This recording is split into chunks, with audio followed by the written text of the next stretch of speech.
Assalamualaikum warahmatullahi wabarakatuh. Perkenalkan, nama saya Bina Lobina, Prodi Teknologi Pengolahan Hasil Perikanan, semester 6 TPHB. Di sini saya akan sedikit mengulas materi terkait GMP dan SOP ataupun persyaratan dasar HACCP di unit pengolah ikan atau UPI.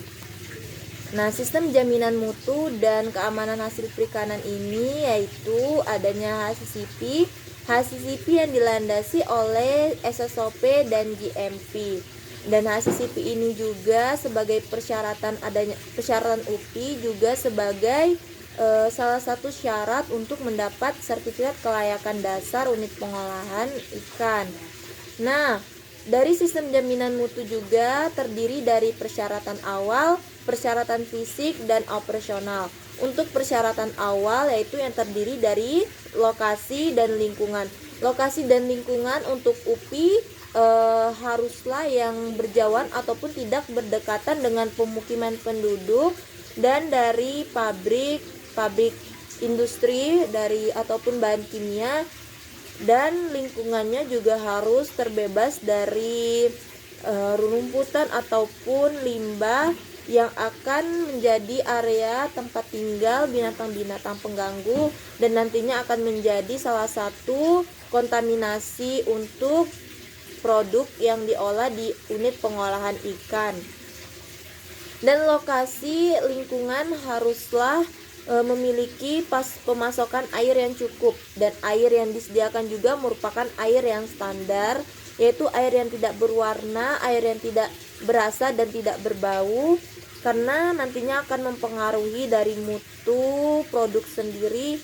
Dan pasokan listrik juga harus cukup dikarenakan sebagian besar unit pengolahan ikan telah menggunakan peralatan-peralatan yang modern yang mesti menggunakan arus listrik. Nah, selanjutnya yaitu persyaratan kedua, yaitu persyaratan fisik yang terdiri dari bangunan. Untuk persyaratan umumnya, bangunan, desain, dan tata letaknya harus mampu menghindari terjadinya kontaminasi silang dan hambatan penerapan sanitasi dan higien. Dan untuk bahan-bahan yang digunakan dalam pembangunan juga haruslah yang kuat dan tidak beracun tentunya, dan permukaannya harus yang halus dan tidak menyerap air karena untuk memudahkan proses pembersihan. Selain itu untuk menghindari terjadinya kontaminasi silang. Nah, yang ketiga yaitu layout. Faktor-faktor yang harus dipertimbangkan sebelum membahas layout ini adalah alur produk, yaitu alur produk haruslah mengalir secara efisien. Jadi layout yang dibentuk juga haruslah sesuai dengan alur proses produk untuk masing-masing produk. Nah, selanjutnya kontaminasi silang yaitu dari bahan baku ke produk akhir ataupun sebaliknya, dan dari ruang kotor dan ruangan yang bersih juga harus mestinya terpisah, dan dari alat kotor dan alat yang bersih.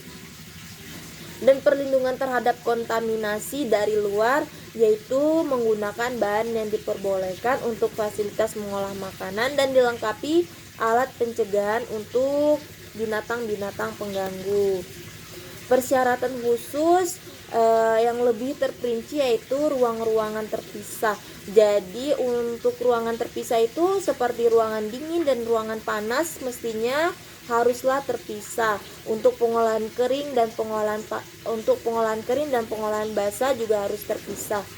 Untuk ruangan penyimpanan juga harus terpisah dari pengolahan yang bukan makanan, harus disimpan jauh dari makanan. Selanjutnya, beberapa ruang penyimpanan memerlukan kondisi khusus, yaitu penyimpanan es dan kustoris memerlukan adanya kontrol suhu, dan limbah harus disimpan jauh dari benda apapun.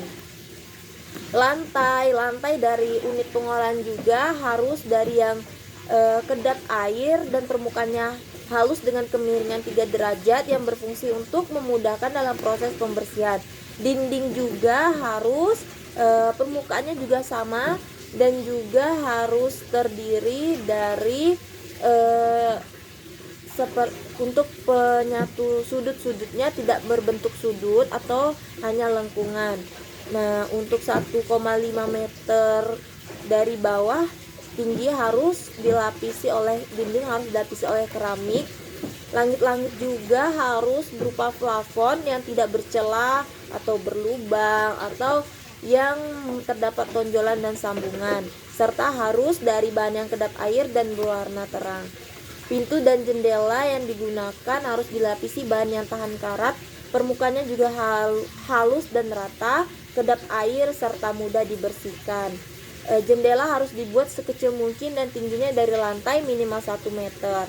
Untuk ventilasi harus mampu menghilangkan bau yang tidak diinginkan dan dilengkapi oleh filter yang memungkinkan udara kering mengalir ke dalam untuk mencegah kondensasi. Sebelumnya kondensasi merupakan pengembunan, yaitu dari perbedaan suhu yang mencolok dari suhu yang panas ke suhu yang dingin. Selanjutnya ada penerangan. Penerangan merupakan harusnya minimal 20 fc dan memberikan keamanan di area kerja. Lampu yang digunakan untuk penerangan harus ditutup dengan bahan yang tidak mudah pecah sehingga terjaga dan aman.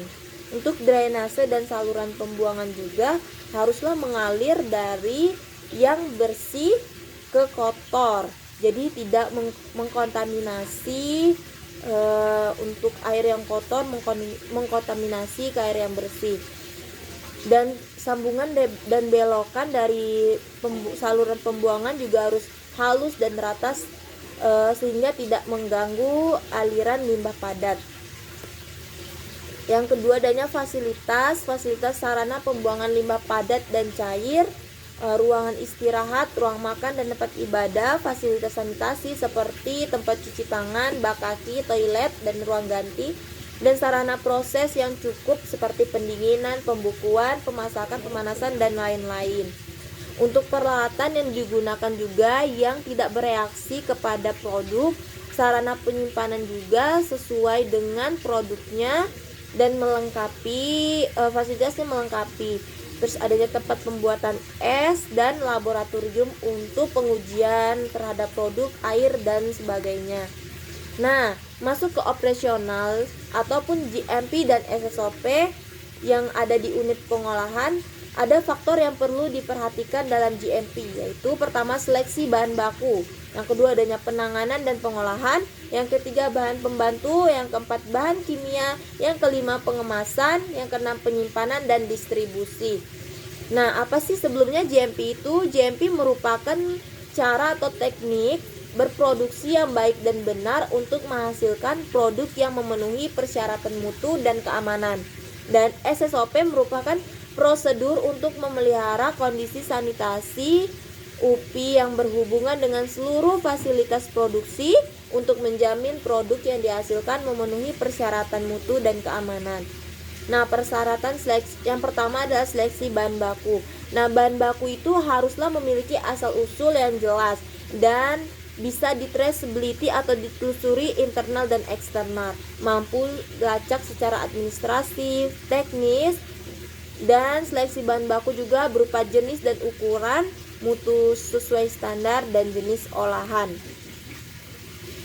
Selanjutnya ada penanganan dan pengolahan, yaitu penanganannya seperti yang termasuk dari waktu atau kecepatan penanganan, temperatur dalam pengolahan, teknologi yang digunakan untuk produksi, peralatan dan personil. Nah, penanganan pengolahan juga